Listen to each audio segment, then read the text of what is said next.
Hi everyone, Vanman here. Last week, we celebrated Halloween month by playing through all of Pokemon Red and Blue with just a Golbat. And now, even though we've already done a Halloween special, y'all know I wasn't about to leave you hanging without a Gen 1 solo run on Halloween Day. And of course, what better Pokemon to celebrate the ghoulish festivities than Gastly? In the anime, Gastly is super overpowered, complete with telepathy, the ability to shapeshift into apparently anything, and even transform into other hybrid Pokemon that don't even exist. In the video game, Gastly is not quite as omnipotent, but as solo-run Pokemon go, I don't think it's any secret that Gastly is still one of the best Pokemon in the entire Kanto roster. We all know this, but today, we're on a mission to see just how formidable Gastly really is.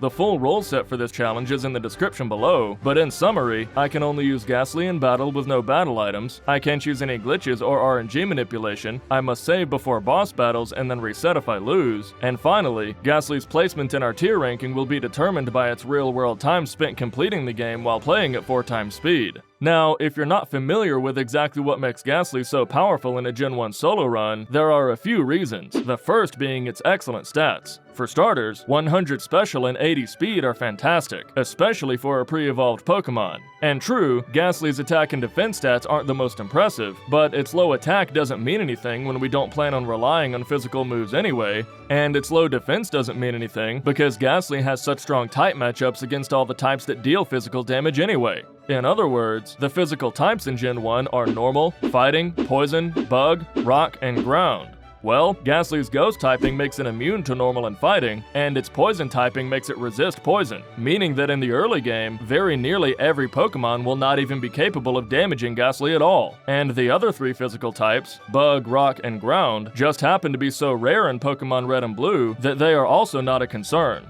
And as a point of clarification, Gastly's modern type chart says that it double resists bug, but in Gen 1, Gastly was actually neutrally affected by bug. And granted, as far as Gastly's move pool goes, its starting moveset of Lick, Confuse Ray, and Nightshade isn't the greatest, but it doesn't have to be when your type matchups in the early game are so favorable. Not to mention, Gastly does have access to a handful of the best TMs in the game as well. Now, having said all that, I think it's pretty obvious that Gastly will perform well in this run, but the question is just how well. More specifically, it is entirely possible that Gastly is the only pre-evolved Pokemon in the entire game capable of making it into the S tier for Pokemon solo challenges in Gen 1. And on this channel, the S tier has pretty much come to be reserved for Pokemon that beat the game in less than 1 hour, while achieving that time in a manner that feels easy and consistent. And as powerful as we all know Gastly to be, I'm not certain that Gastly is up to the task. After all, it is competing with the absolute powerhouses of Gen 1 in the form of Poliwhirl, Nidoking, Gyarados, Nidoqueen, and Alakazam. So, only time will tell if Gastly will be able to claim its rank among Kanto's elites, or if it will have to settle for placing into a lower tier instead. As a challenge for the viewer, everyone pause the video to make a prediction in the comments for Gastly's final time of completion, and after the video is over, come back and edit your comment to describe how accurate your prediction was. And in addition to commenting, please also give the video a like, and subscribe and ring the bell so you never miss another installment, as well as consider supporting the channel on Patreon. And now, let's dive into our attempt to beat Pokemon Red and Blue with just a Gastly. We begin the run by altering the game to replace the Squirtle starter with Gastly, causing the rival to choose Bulbasaur, who I figured would be easiest to face against because of Gastly's resistance to grass and Bulbasaur's weakness to Psychic. In the initial rival battle, Bulbasaur only knows 2 moves, Tackle and Growl, the former of which can't damage Gastly because it's normal type, and the latter of which lowers our attack, but doesn't actually matter because we have Nightshade, which is a set damage move that deals damage equal to the user's level. So because of that, our victory in this fight is a mathematical guarantee, and we literally couldn't lose the battle even if we tried. So after defeating the rival and fetching Oak's parcel from Viridian City, we swiftly make our way through Viridian Forest, where, ironically enough, the bug catcher guarding the exit of the forest poses the greatest threat in the run so far, because his Weedle is the first Pokemon in the game that can actually inflict damage in the form of Poison Sting. Granted, each Poison Sting is only dealing 1 damage each, but hey, it's an improvement. Nevertheless, after exiting the forest, we then make it to the Pewter Gym, where we take on the Junior Trainer for a little bit of extra experience, after which we take on Brock. And in this fight, Brock's Geodude and Onix, much like the rival from before, only have normal type attacking moves that can't damage Gastly. So this battle is once again a completely free win. That is, unless this happens. Oh. I was just spamming Nightshade, I didn't even think about Bide. Oh, that's funny. So yeah, it turns out that Onix's Bide, just like Gastly's Nightshade, also counts as a set damage move, which in Gen 1 bypasses type effectiveness, including immunities. So it turns out that Onix can actually knock out Gastly if you're not careful. And granted, I did actually know that at the time, but since Gastly had been steamrolling through the game so dominantly thus far, my brain was just running on autopilot at that point. But in any case, there is an easy solution to Onix that we employ in the second attempt at Brock, which is just to attack with Nightshade until it uses Bide, at which point we switch to Confuse Ray so as not to damage the Onix while it stores energy, and thus preventing any retaliation damage, allowing us to knock out the Onix and win the Boulder Badge at a mere 3 minutes and 8 seconds, which by the way, is even faster than either Nidoking or Nidoqueen defeated Brock. So at this point, whether Gastly makes it into the S tier will just depend on whether we can sustain this blistering pace. However, immediately after defeating Brock, right away we see one of Gastly's greatest weaknesses as a solo run Pokemon start to catch up with us. Because while each battle in Route 3 in Mount Moon is won very safely thanks to Gastly's type immunities, they are also won very slowly, simply because Nightshade and Lick don't deal very much damage, so every single Pokemon along the way takes several hits to knock out. Not to mention, we don't even have the luxury of knocking out the wild Pokemon in Mount Moon for experience, because Gastly has so few power points between Lick and Nightshade, especially considering how many power points are required to knock out the trainer's Pokemon. So, while Gastly's Brock split is comparable to an S-tier Pokemon like Poliwhirl, we end up arriving in Cerulean City at just 7 minutes and 44 seconds, alongside B-tier Pokemon like Bellsprout. But regardless, after healing up at the Cerulean Poké Center, we then head to face Rival 2, because although we could face Misty in the Cerulean Gym, her Water-type attacks are actually the first attacking moves in the entire game that can inflict serious damage against Gastly, making her a much more formidable threat than the rival, who is a complete joke by comparison, especially considering that Pidgeotto still hasn't learned any non-normal moves just yet. Granted, a slight concern from Pidgeotto is that it can still hit us with Sand Attack to lower our accuracy, because status moves ignore type immunities, but in this fight we manage to avoid Sand Attack, allowing us to take out the Pidgeotto with a few Nightshades and move on to Abra. And although in Gen 1, Psychic-type Pokemon are immune to Ghost-type attacks, the fact that Nightshade is a set damage move again allows us to bypass that immunity for another free knockout, followed by Rattata, who was also completely free, and while Bulbasaur does manage to at least damage Gastly with Leech Seed, it's nowhere near enough before it too goes down for another decisive victory. However, as we then make our way across Nugget Bridge to Bill's house, Gastly continues to be held back immensely by the fact that it takes seemingly forever to knock out the enemy Pokemon, and by the fact that Gastly turns out to be the first Pokemon in the history of this channel whose combined power points are so low that it has to backtrack to heal at the Poké Center not once but twice along its journey.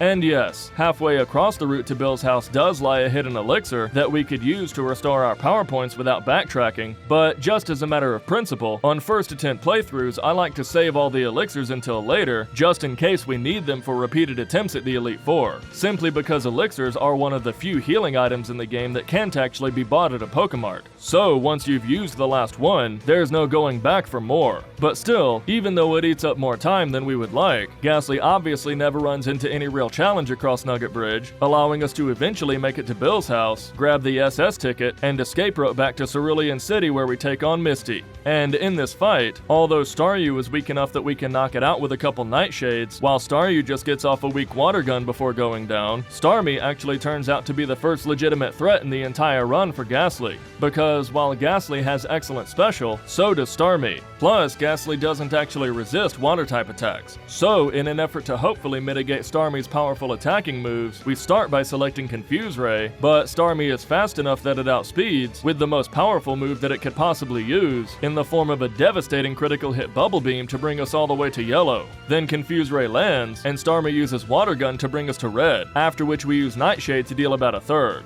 Misty then uses X-Defend, which fortunately does nothing in this matchup, and we land another Nightshade. But alas, Starmie then uses one more critical hit Bubble Beam, resulting in Gastly's first real reset of the run, obviously not counting the one where I just wasn't paying attention against Brock. So, we attempt Misty again, and Staryu goes down just as easily as it did last time, except this time Misty uses X-Defend on Staryu instead of actually calling an attack, allowing us to go into Starmie at full health. Against Starmie, it opens with the much less threatening Water Gun, but still lands yet another critical hit to deal about a third, and we again use Confuse Ray. In the next turn, Starmie luckily hits itself in Confusion, and the next Nightshade brings it to about half. Starmie's next Water Gun then brings us to about half, and although it looked like our next Nightshade would get the knockout, Starmie hangs on by a thread and lands yet another critical hit Water Gun, but fortunately it's not enough for the knockout, and the next Nightshade gets the job done, winning us the Cascade badge. And now that we've defeated Misty, the next small chunk of the game is just more of the same when it comes to the trainer battles along the way, again thanks to Gastly's overwhelming type advantage against the enemy Pokemon. But it is worth noting here that for most solo run Pokemon, our plan would ordinarily be to bypass the Poké Center in Vermilion City, because in Gen 1, you can use Dig to be transported instantly back to the previous Poké Center you healed at, meaning that if you refrain from healing in Vermilion, after defeating Lieutenant Surge, you can save about a minute by digging back to Cerulean rather than walking. However, in this run, Gastly proves itself incapable of using this strategy because we have no choice but to restore our power points in order to progress any further. But regardless, after healing up, we then head to the SSN, where we make quick work of Rival 3, grab the HM for Cut from the ship's captain, and head to the Vermilion Gym to take on Lieutenant Surge.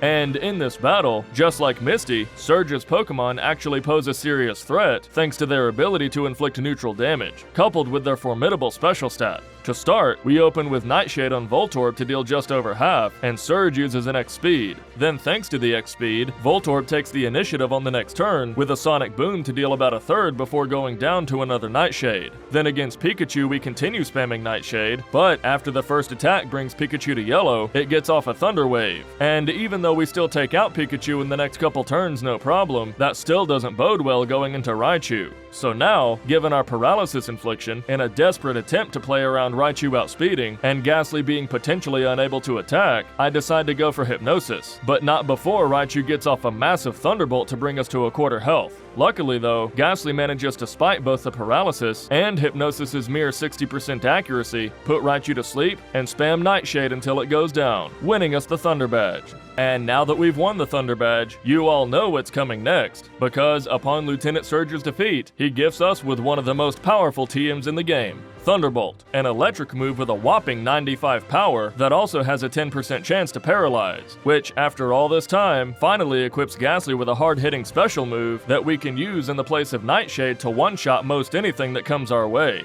So, despite that we do annoyingly have to make our way back to Cerulean City on foot, rather than digging like I mentioned before, Thunderbolt nevertheless allows us to plow our way through Route 9 and Rock Tunnel to make it to Celadon City at 23 minutes and 10 seconds. Now, I want to be very clear about something here. 23 minutes is a solid A-tier Celadon split, but it's far from an S-tier Celadon split. So while it is still possible for Gastly to make it into the S-tier at the conclusion of this run, that will demand that Gastly perform a clean sweep of the entire rest of the game, with no setbacks whatsoever in order to achieve that time. Fortunately though, it does seem that in this next portion of the run, Gastly does exactly that, because after we complete our shopping errands in the Celadon department store, we make a beeline to Saffron City to pick up the TM for Psychic, which, like Thunderbolt, is yet another heavy-hitting attacking move that takes advantage of Gastly's massive special stat, and also allows us to inflict super effective damage against Kanto's abundant poison and fighting type Pokemon, as well as give us a tool against the various ground type Pokemon who are immune to Thunderbolt.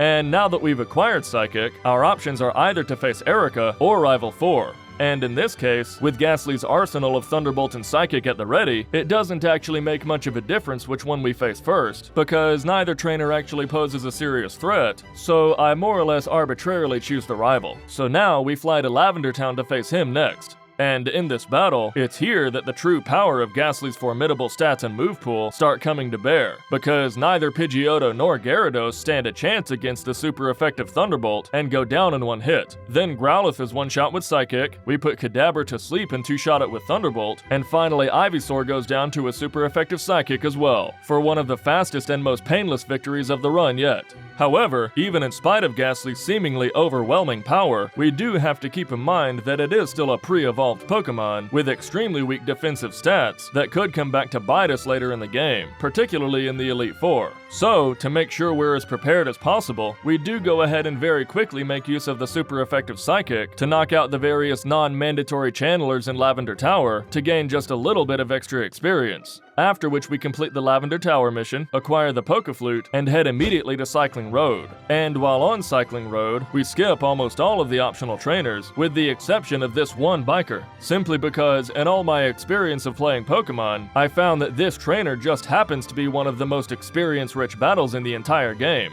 since he has a team of 5 high-leveled Pokemon all in a row. So, if you can outspeed and one-shot the whole team, which we obviously do, all it takes is a mere 10 seconds total to gain a full level's worth of experience. And considering that that small detour takes about the same amount of time as picking up a rare candy and then feeding that rare candy, I'd say in the case of a powerhouse like Gastly, memorizing the handful of trainers in the game that allow us to gain copious amounts of experience very quickly is definitely worth that minuscule time loss. So then, after exiting Cycling Road, we make our way to Safari Zone to pick up the gold teeth in the HM for Surf, then head straight to the Celadon Gym to take on Erica. And here, Gastly's type advantage once again makes our victory in this battle a virtual guarantee, partly because Victreebel's AI is such that it will always spam Sleep Powder until we fall asleep, then spam Wrap until we wake up. And in this particular battle, Victreebel does manage to just barely survive the first Psychic and put us to sleep with Sleep Powder, and although we do immediately wake up on the next turn, it does still go for Wrap, which as you can see has no effect on Gastly, but amusingly we still see yet another quirk of Gen 1, where Wrap continues to trap Gastly and prevent it from attacking for several turns, even though it's not actually inflicting any damage. But regardless, after that brief annoyance is over, we manage to escape from Wrap and knock out Victreebel with Psychic in the next turn. Then against Tangela, it too is incapable of damaging Gastly, and it too traps us in a multi-turn move, this time in the form of Bind, before being two-shot with Psychic. And finally, although Vileplume is capable of inflicting damage, it never gets a chance to do so because it goes down to a critical hit Psychic, winning us the Rainbow Badge. And as if you needed even more proof of Gastly's dominance in the mid-game, up next we head immediately to the Fuchsia Gym to take on Koga, who quite honestly just feels like Erica Part 2, again thanks to Gastly's overwhelming type advantage. Because although the initial coughing does no smokescreen that could lower our accuracy, Gastly swiftly denies it that opportunity by outspeeding and one-shotting it with Psychic. Then, although Muck does have tanky enough special that it survives the first Psychic in the yellow, it's still not a threat because its only possible damaging move is Sludge, which Gastly resists. But in this case, Koga just uses an X attack anyway, before Muck goes down. Then obviously the next coughing meets the same fate as the previous, after which Koga's Ace Wheezing is the same story as Muck, because its only damaging moves are either Poison or Normal type, meaning that when Wheezing survives our first Psychic and goes for Sludge, Gastly brushes it off like it's nothing and takes out Wheezing on the next turn, winning us the Soul Badge. However, now that we've defeated Koga, up next we're faced with another critical decision point for Gastly, because at this stage in the game, the boss trainers that we currently have access to are Rival 5 and Blaine, and as of now, it's not immediately obvious which one would be easier to defeat, because against Blaine's team we are quite underleveled, and his Pokemon have good enough special that they will likely require multiple hits to knock out, while they continue to hit us with hard-hitting fire moves, whereas Rival 5 has 4 Pokemon on his team that are virtually free, in the form of Pidgeot, Gyarados, Growlithe, and Venusaur, but he does carry exactly one extreme threat in the form of Alakazam, whose special stat is off the charts, to make no mention of its type advantage. Well, considering that Blaine's Volcano Badge grants us a permanent 12.5% boost to our team's special stat to hopefully make the upcoming battles run a little smoother, I decide it would be best to face him next. And since the gift Pokemon Lapras is walled off behind Rival 5, that also means that in order for us to surf to Cinnabar Island, we have to make a slight detour to acquire the Good Rod from the Fishing Guru in Fuchsia City, and then head to Pallet Town to catch a Goldeen and teach it Surf instead of the Lapras. So, after making it to Cinnabar Island and completing the Pokemon Mansion mission, we enter the Cinnabar Gym and take on Blaine.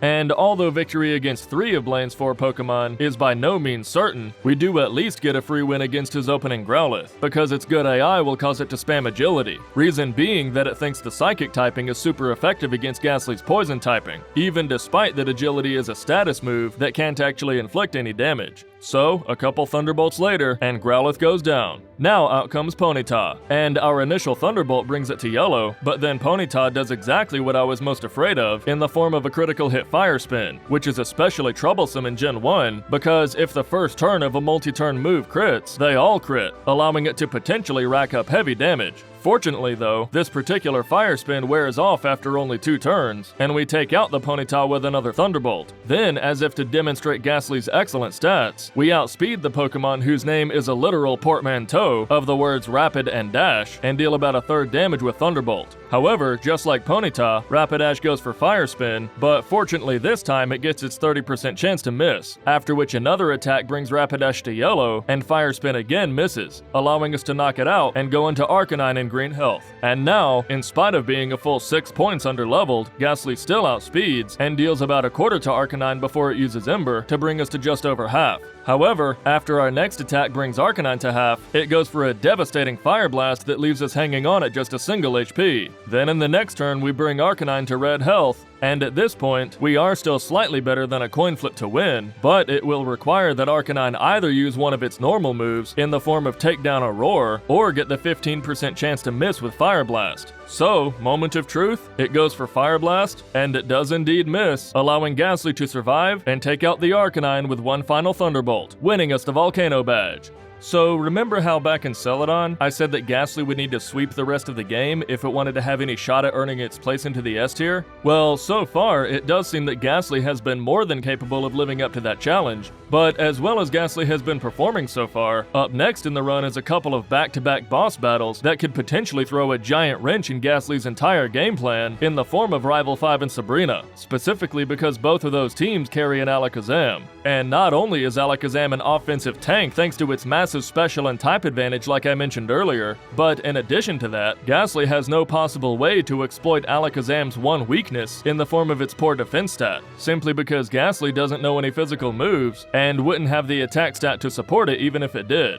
So, as we enter Silph Co and make our way toward Rival 5, our plan is just to use Hypnosis, and then hopefully chip down Alakazam's health while it stays asleep. And while yes, the prospect of relying on a 60% accurate move to get us out of these sticky situations doesn't feel the greatest, at this point it's the best option we have available. So let's head into the battle and see how our strategy pans out in Gastly's first truly contentious fight of the run. To start, just like in the Rival 4 battle, Pidgeot and Gyarados are obviously no issue at all, thanks to the super effective Thunderbolt, after which we land a critical hit to one-shot Growlithe as well. But now, in the fight against Alakazam, is where we see our prior training in Lavender Tower and Cycling Road pay off. Because although Alakazam is one of the fastest Pokemon in the game, we're overleveled enough that we still manage to outspeed and also get the 60% chance for Hypnosis to land. After which we spam Thunderbolt against Alakazam until it goes down, and then spam Psychic against Venusaur as well, resulting in what I have to say is one of the most anticlimactic victories we've had on this channel in quite some time. I mean, I have to admit, I was definitely expecting a bit more of a slog against Rival 5, but it turns out that Gastly's excellent stats, coupled with just a little bit of preparation, ended up being just enough to get by this battle as painlessly as anything else that we've come across so far.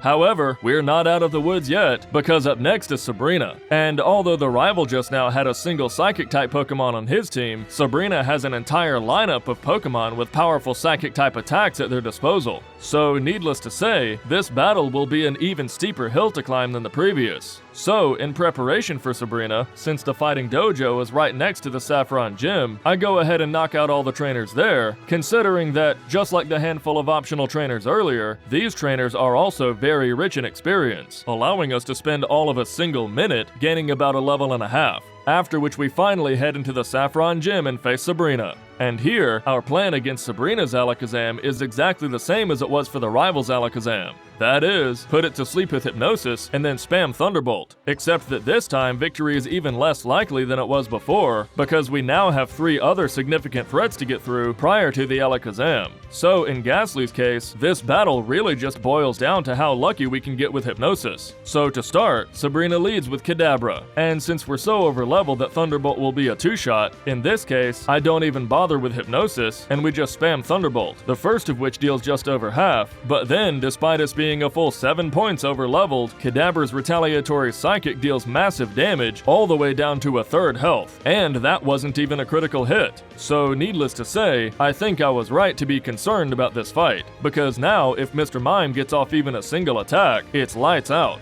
Fortunately though, Mr. Mime is only 1 and 3 to use its only attacking move in the form of Confusion, and it's 2 and 3 to use its defensive moves of Light Screen or Barrier.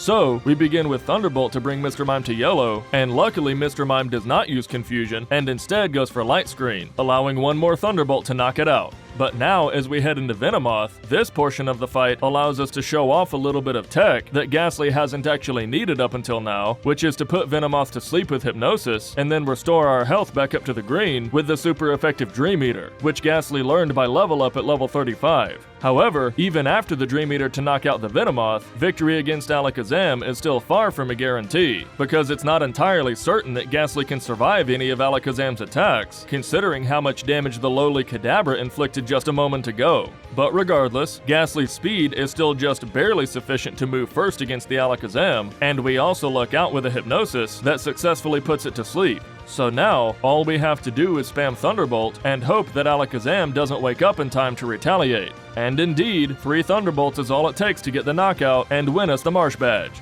Then up next, with 7 of the 8 gym badges in hand, we have nowhere else to go but to the Viridian Gym to face Giovanni. And Giovanni's team is actually a very interesting case for Gastly, because he has a Rhyhorn and a Rhydon with Paper Thin Special, meaning that they will likely go down to a single Psychic, despite not actually being weak to the move, as well as a Nidoqueen and a Nidoking that are weak to Psychic, meaning they will likely be one-shot as well. However, just like Rival 5, Giovanni does possess precisely one legitimate threat in the form of Dugtrio, who, interestingly enough, is the only Pokemon in the entire run capable of inflicting super effective damage that isn't Psychic type. And not only that, Dugtrio is actually guaranteed to use a super effective move, in this case Dig, thanks to its good AI. Not to mention, as we head into the battle against Giovanni, I'm not entirely sure if Psychic will one-shot Dugtrio, so after we take out the initial Rhyhorn, instead of opening with Hypnosis against Dugtrio, I decide to make the risky play and attempt Psychic, which unfortunately leaves Dugtrio hanging on the red, after which Dig obviously knocks us out. So, as we reset and head into the second attempt, it looks like now we're in the same boat as we were against the rivals Alakazam, in that our victory relies entirely on landing Hypnosis against a single Pokemon, despite the rest of the team being completely free. And fortunately, in this attempt after making it past the Rhyhorn, Hypnosis does indeed land on the Dugtrio, allowing us to take it out with a couple Psychics, and then take out Nidoqueen, Nidoking, and Rhydon as well, winning us the Earth Badge.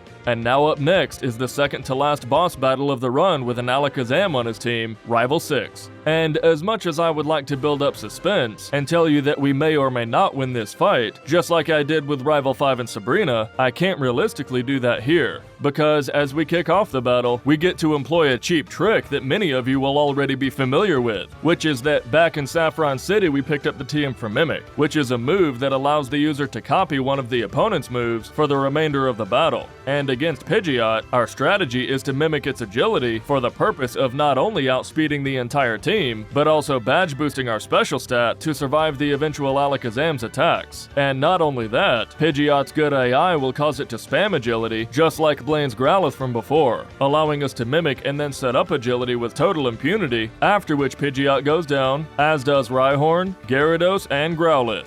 And now that we've reached Alakazam, because of our badge boosted special, I decide to forego Hypnosis and just go for Thunderbolt instead, which doesn't quite one-shot. And here, there is actually a remote possibility that we could lose, because if Alakazam goes for either Psybeam or Psychic and lands a critical hit, that would bypass our boosted special and knock us out. But this time around, we get lucky with a Psybeam that doesn't crit before one more Thunderbolt gets the job done, after which Psychic trivializes Venusaur as well, meaning we can finally move on to the Elite Four. And now, as we head into Victory Road, it seems that Gastly's potential S-tier finish is still well within reach, because we only have 5 more battles remaining, and it just so happens to be the case for Gastly that our type matchups in those battles put us in an especially favorable position against literally every Pokemon throughout the entire rest of the game, with precisely one exception in the form of the champion's Alakazam. So now, as we head into Lorelei's chamber to face her, this battle is the perfect opportunity to show you exactly what I mean.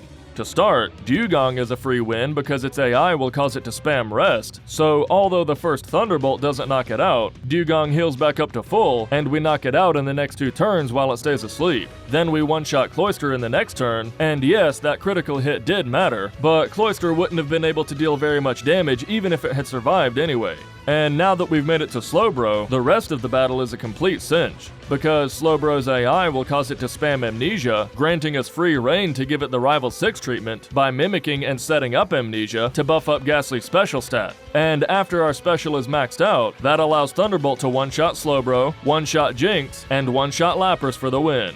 Then after Lorelei comes Bruno. And I don't think it's any secret that a team of mostly fighting-type Pokemon with paper-thin special pose no threat against Gastly. And although Machamp does survive a single Psychic in the red like a trooper, it still doesn't have a single move capable of damaging Gastly at all, and it goes down in the next turn.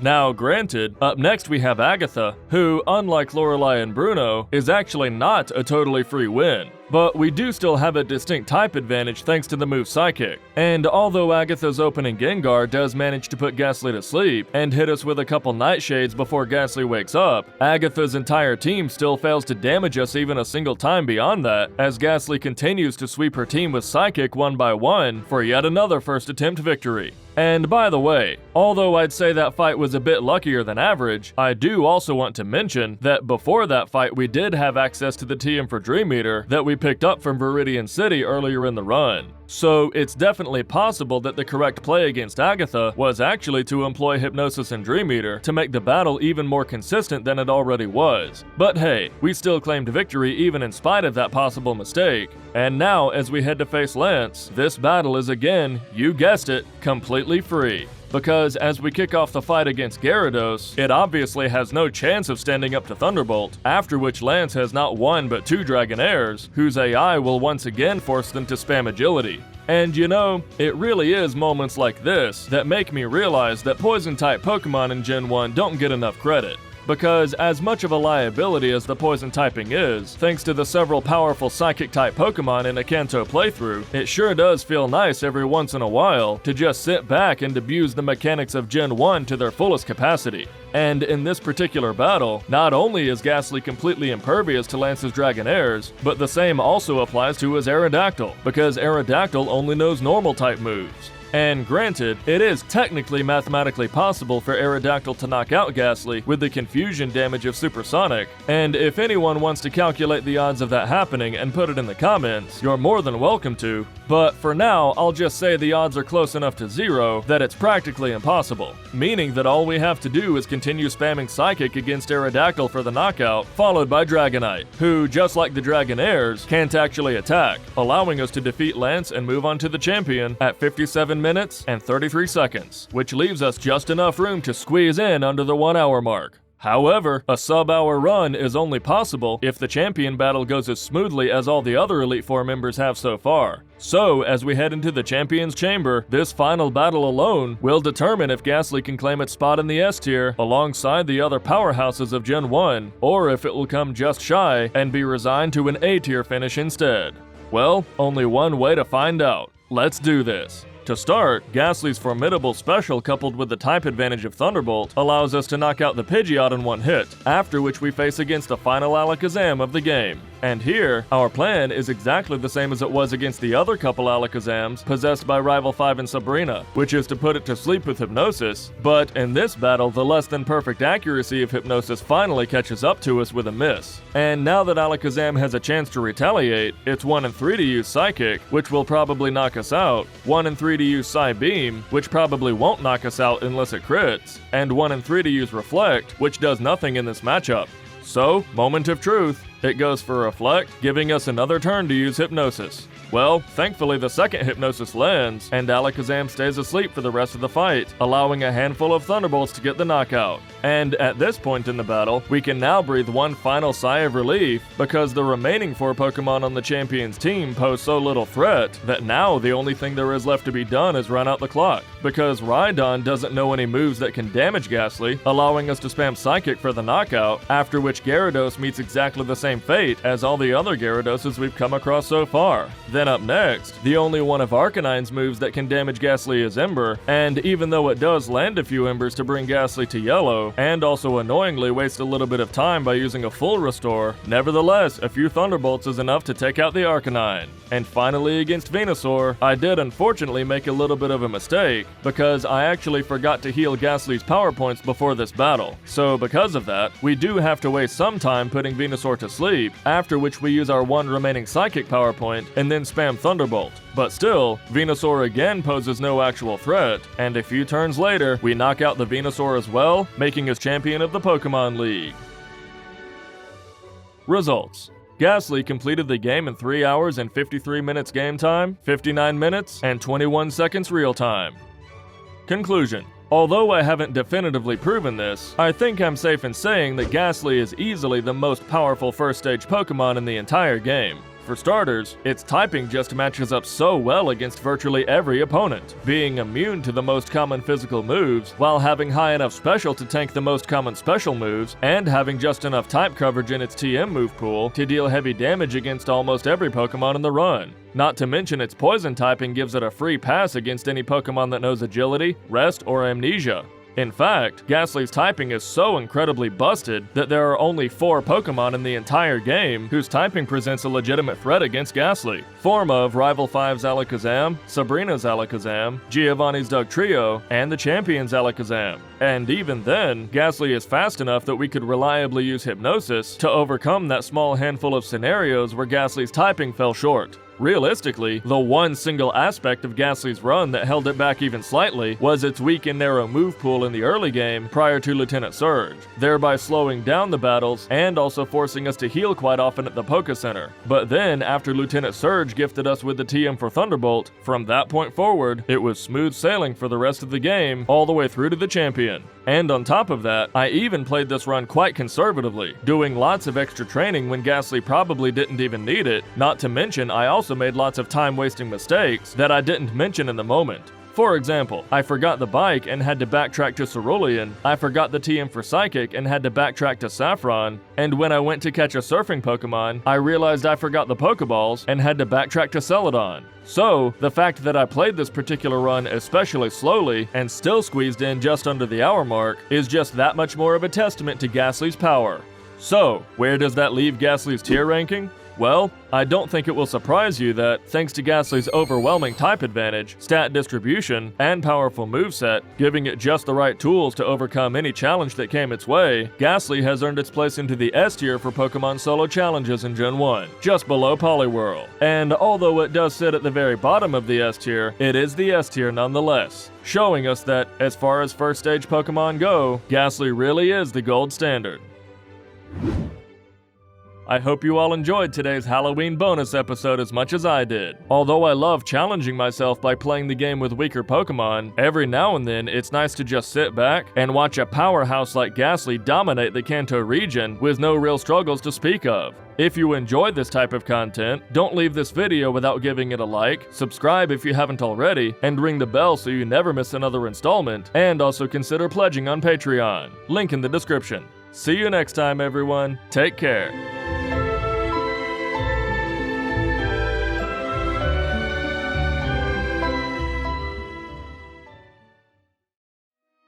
Okay, Mewtwo time.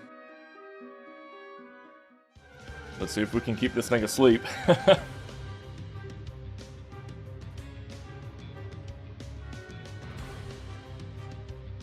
Okay, well, I mean, if it's just gonna spam Swift the whole time, I guess I'm okay with that. Paralyzed. Ah, so now we can't put it to sleep anymore. Psychic? No, okay. Okay.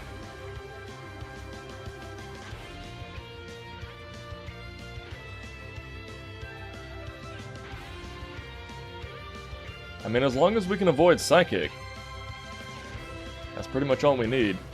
Yeah, looks like we got it. Alright, second attempt, we take that.